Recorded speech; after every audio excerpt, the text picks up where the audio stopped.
필샘TV 구독자 여러분 안녕하십니까. 머니트레이너 김경필입니다. 자, 새해 복 많이 받으시고요. 2026년도에는 말의 해라고 하는데 말 그러면 우리가 느낌이 어떻습니까? 굉장히 역동적이잖아요. 여러분들도 2026년도 역동적인 한 해를 보내시면 좋겠다라는 생각을 합니다. 오늘 이 시간에는 작년에 이어서 환율 이야기를 하도록 하겠습니다. 12월 24일 날 우리가 하루에 30원이 원달러 환율이 떨어지는 것을 경험을 했죠. 자, 최근에는 좀 굉장히 안정되는 건가? 그리고 올해는 이제 환율이 좀 낮아지는 건가? 이런 여러 가지 궁금증들이 있습니다. 그리고 정부가 발표한 자본시장 활성화 방안에 대해서 이야기를 한번 나눠보도록 하겠습니다. 자, 2026년 새해가 밝았는데요. 올해 가장 중요한 것은 역시 공금의식이겠죠? 가계부를 손으로 한 땀 한 땀 적어가시는 그런 한 해가 되시기를 바랍니다. 자, 지난해 12월 24일 날 여러분들 굉장히 깜짝 놀라셨죠? 하루에 환율이 30원 이상 떨어지는 거였는데 여러 번 영상을 통해서 말씀드렸지만 1480원대, 그러니까 1500원 넘으면 안 된다라는 말씀을 많이 드렸습니다. 그래서 1470원과 1480원대를 넘나들면서 계속 구두 개입이 관리가 되고 있었어요. 지금 보시는 그림처럼 초록색 점선 안에 보면 항상 여기서 왔다 갔다 하는 그림이었죠. 그런데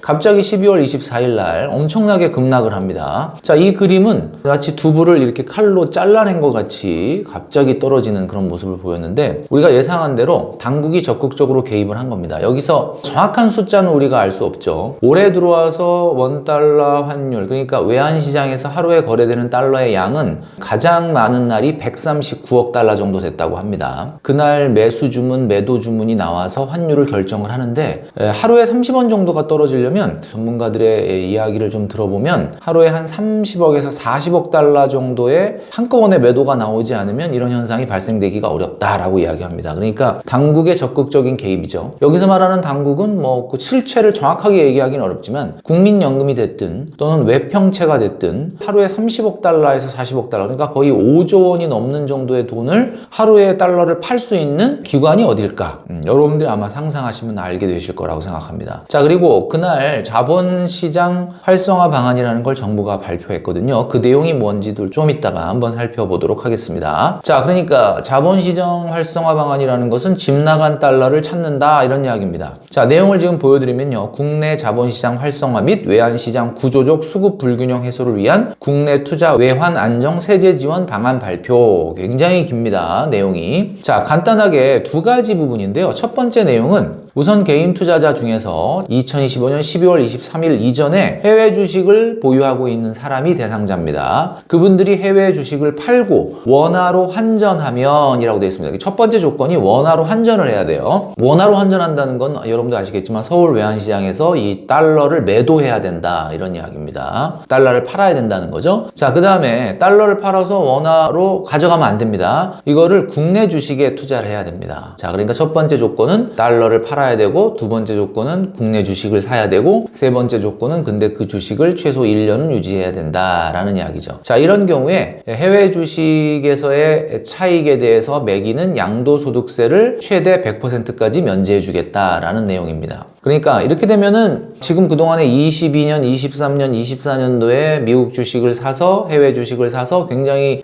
차익을 많이 얻은 분들이 있는데 이분들이 지금 이거 언제 팔까? 언제 수익을 실현할까? 이런 생각을 했지 않겠습니까? 그런 분들 같은 경우는 이제 좀 돌아오게 되면은 중장기적인 달러 매도 물량이 확보가 되는 거죠. 외환시장이라는 것은 역외 시장이 있고 서울 외환시장이 있는데 원화는 기축통화가 아니기 때문에 역외 시장에서 그렇게 엄청나게 거래가 되지는 않고요. 가장 큰 게 이제 서울 외환시장인데 달러 사겠다는 주문과 달러 팔겠다는 주문이 부딪혀서 그날 환율을 결정을 합니다. 팔겠다는 달러가 더 많으면은 환율은 떨어지게 되는 거고요. 사겠다는 달러가 더 물량이 많으면은 환율은 올라가게 되겠죠. 결국 이 심리전의 영역인데 이 심리적인 영역에 정부가 찬물을 껴는 세제 혜택을 내놨다. 그러니까 달러를 단기 보유하려는 사람도 있을 거 아닙니까? 그러니까 구조적으로 달러를 계속 갖고 있어야 되는 기업이나 기관이나 개인도 있겠지만 대부분은 달러 좀 사볼까? 1,500원 넘는다는 얘기도 있는데 한번 달러 사볼까? 이런 세력들에 대해서 찬물을 확 껴준 거죠. 그러니까 달러를 단기 보유하고자 하는 사람들의 심리를 위축시키는 겁니다. 자, 그래서 이번에 자본 활성화 방안으로 정부가 내놓은 계좌 이름이 RIA 계좌입니다. 이 RIA 계좌가 어떤 것인지 한번 알아보도록 하겠습니다. 자, 명칭은 국내 시장 복귀 계좌 Reshoring Investment Account라고 되어 있죠. 해외에 나가 있던 공장이나 뭐 노동자들이 본국으로 돌아오는 것을 리쇼어링이라고 하는데, 한마디로 집 나간 달러를 다시 이제 들어오게 하는 거죠. 대상은 좀 전에 말씀드렸던 것처럼 2025년 작년 12월 23일까지 해외 주식을 보유한 개인 투자자만 해당이 됩니다. 혜택은 원래 22%를 양도소득세를 내야 돼요. 그러니까 해외 주식에서 돈을 번 차익에 대해서는 국내에 가지고 들어오게 되면 250만 원이 초과된 부분에 대해서 22%의 양도소득세, 그러니까 5분의 1 정도를 국가가 가져갔는데 이걸 100% 감면시켜 주겠다라는 겁니다. 감면 한도는 인당 매도 금액으로 5천만 원 수익분까지 비과세를 해주겠다. 인당 5천이다. 적지 않은 금액이죠. 사실 5천만 원 정도의 수익을 냈으면 거의 1,000만 원 정도는 세금을 냈어야 되는 건데 그 1,000만 원을 안 낼 수 있게 해주겠다라는 거죠. 자, 필수 조건은 좀 전에 말씀드렸던 것처럼 해외 주식을 매도하고 원화로 환전을 해야 되고 국내 주식을 1년 이상 투자를 해야 된다라고 되어 있습니다. 자, 그런데 이게 언제 돌아오느냐에 따라서도 또 양도소득세 감면율이 달라요. 자, 지금 보여드리면 1분기, 그러니까 올해 2026년 1월부터 3월 사이에 돌아오게 되면은 양도소득세를 100% 감면해 줍니다. 자, 100%면 얼마나 될까? 만약에 한 5천만 원 정도 수익이 났다라고 하면은 최대 1,045만 원까지 세금을 내야 될 뻔했는데 1,045만 원을 감면해 주는 거죠. 자, 근데 당장 아니라고 하더라도 4월, 5월, 6월, 그러니까 올해 2분기에 돌아오게 되면 양도소득세를 한 80% 정도 감면해 준다. 그러니까 22%를 내야 될 세금의 80%를 빼주겠다, 이런 이야기죠. 그러면 836만 원 정도의 혜택을 최대 보는 겁니다. 자, 올해 상반기에 안 돌아오고 하반기에 돌아와도 됩니다. 하반기에 돌아와도 50%, 그러니까 최대 523만 원까지 양도소득세를 감면해 주겠다라고 하는 거죠. 자, 여기까지 내용을 들으니까 여러분 어떠십니까? 지금 해외 주식을 열심히 투자해서 수익이 낸 분들 같은 경우는 에이, 무슨 소리야, 내가 해외 주식을 투자하는 것은 정말 장기 투자야, 뭐 세금 좀 깎아준다고 나 돌아오지 않아 라고 생각하시는 분도 있고, 또 어떤 분들은 그동안에 수익이 굉장히 많이 나서 이거 언제 좀 수익을 실현할까 고민하고 있었는데 마침 정부가 이런 혜택을 준다?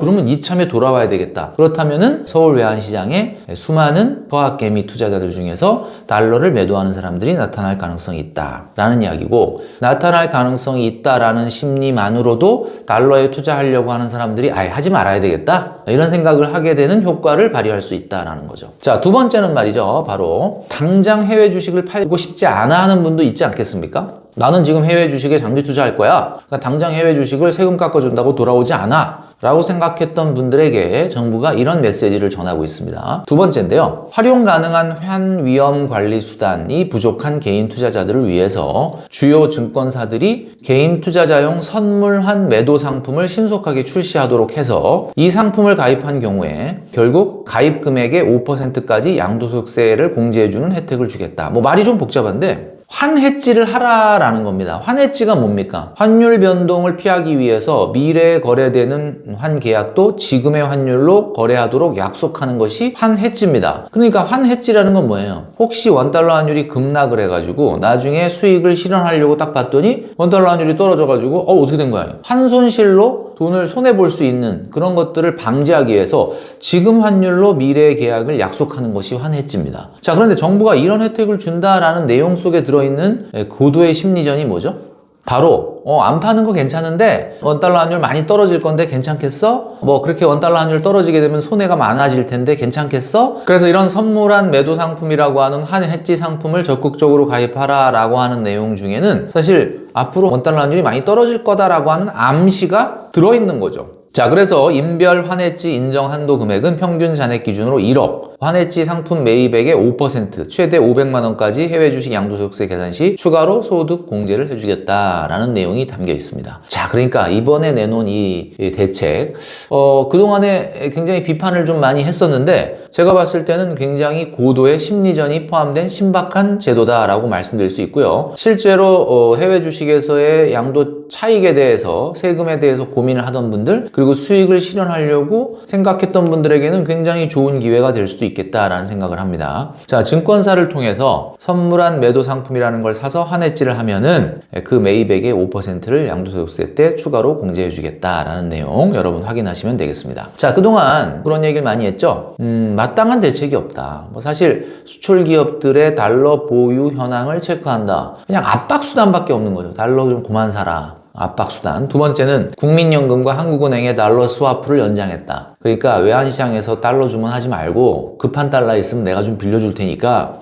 달러 매수를 좀 자제해라. 뭐 이런 정도? 이런 내용이다 보니까 뭐 마땅히 원달러 환율을 안정시킬 수 있는 대책이 없다라고 말씀을 드렸는데, 이번에 대책은 압박이 아니라 당근을 줌으로써 달러에 대한 수급을 조금 숨통을 트이게 하는, 그러니까 한마디로 달러 수요보다는 달러 공급이 많아지도록 유도하는 나름대로는 적절한 대책이라고 말씀드릴 수 있을 것 같습니다. 자, 그런데 이런 시각도 있죠. 달러 수급에 영향을 주는 실질적인 대책이라는 점에서는 환영하는데 결국은 원달러 환율이 올라가는 원인이 서학개미 때문이구나 라고 생각한다는 뜻을 반증하고 있는 거예요. 그러니까 그동안에 정부의 기획재정부 차관이라든지 이런 분들의 발언을 보면 서학개미 탓을 많이 했는데, 서학개미들이 굉장히 반발을 했죠. 아니 뭐 해외 주식에 투자하는 게 무슨 잘못이냐, 왜 원달러 환율 올라가고 뭐 이런 것들이 왜 서학개미 탓으로 돌리느냐 라고 얘기했는데, 어쨌든 정부도 마땅히 기업들에게 달러를 내놔라 라고 할 수는 없다 보니 서학개미들에게 당근책을 줌으로써 원달러 환율을 안정시키겠다라고 하는 대책이라는 거죠.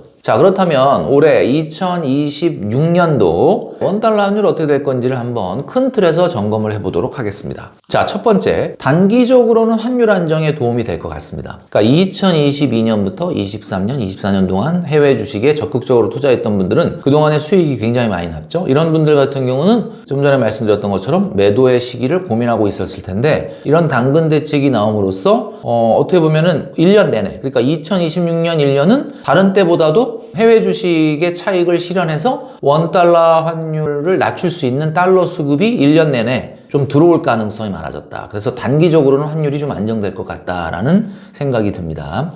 자, 두 번째. 최근에 국내 주식이 너무 많이 상승을 했죠. 그러니까 여기 우리가 조건 중에 하나가 뭐냐면 해외 주식을 팔고 국내 주식으로 환승 투자를 해야 된다. 환승 연애가 아니라 환승 투자를 해야 된다. 자, 그런데 국내 주식 어땠습니까? 2025년도는 미국 주식보단 국내 주식이 많이 올랐잖아요. 미국 주식 같은 경우는 S&P 500이 약 16% 정도 올랐고요. 코스피 같은 경우는 거의 70% 이상이 올랐습니다. 그러니까 국내 주식 같은 경우는 가격적인 부담이 좀 있다는 거죠. 해외 주식을 팔고 국내 주식으로 돌아와서 국내 주식을 1년간 보유한다? 근데 국내 주식은 작년에 너무 많이 올랐다? 이런 것들이 좀 주식 서학개미가 돌아오는 데는 좀 효과가 좀 제한적이지 않겠느냐라는 생각이 또 든다는 거죠. 그 다음에 세 번째는 환율이 뭐 당장은 좀 안정될 거라는 예상을 했잖아요. 그러니까 뭐 1470원, 80원대를 막 넘나들다가 이제 1400원, 30원, 40원대로 내려왔으니까 아무래도 환율이 조금 안정됐죠. 그러다 보니까 신규 투자가 늘 가능성이 있습니다. 이게 무슨 얘기냐면 그동안에 원달러 환율이 너무 높아가지고 이렇게 비싼, 그러니까 원화를 갖고 있는 우리나라 국내 투자자 입장에서 미국 주식이 너무 비싼 거죠. 그랬는데 원달러 환율이 떨어지니까 조금 이제는 살만한데? 라는 생각이 들 수가 있기 때문에 또다시 미국 주식의 신규 투자자가 증가하는 하나의 원인이 될 수 있기 때문에 단기적으로는 환율이 막 1,500원을 넘나드는 그 위험한 상황은 피할 수 있지만 올해도 여전히 환율이라고 하는 것은 어쨌든 완벽하게 환율이 1,400원 초반대나 1,300원대로 내려갈 것이다 라고 예견하기는 쉽지 않은 상황이다 라고 말씀드릴 수 있는 거죠. 자, 그래서 정리하면 수익을 실현할 계획이 있었던 분들 같은 경우는 적극적으로 이런 감면제도를 활용하시는 게 좋겠다라는 게 결론입니다. 다만 수익을 실현할 계획이 없었지만 이참에 그러면 양도소득세를 면제받으면서 수익을 실현해 볼까라고 생각하셨던 분들 같은 경우는 그 혜택을 보고 판단하는 것은 아니다라는 생각이 듭니다. 왜냐하면 그 주식을 팔고 국내 주식으로 갈아타야 된다라고 하는 복잡한 관계가 얽혀 있기 때문에 이 RIA 계좌는 굉장히 좋은 어떻게 보면 혜택이 들어있긴 하지만 이 혜택 때문에 투자의 방향을 바꾸는 것은 그렇게 바람직하지 않다라는 말씀을 드립니다. 자, 2026년도 환율이 라고 하는 것은 정확하게 예측한다는 게 거의 불가능에 가깝다라고 이야기하는데요. 추이를 살펴보면서 또 RIA 계좌를 적극적으로 활용하는 것이 좋겠다라고 생각하시는 분들 같은 경우는 잘 활용하시면 좋겠다라는 말씀을 드립니다.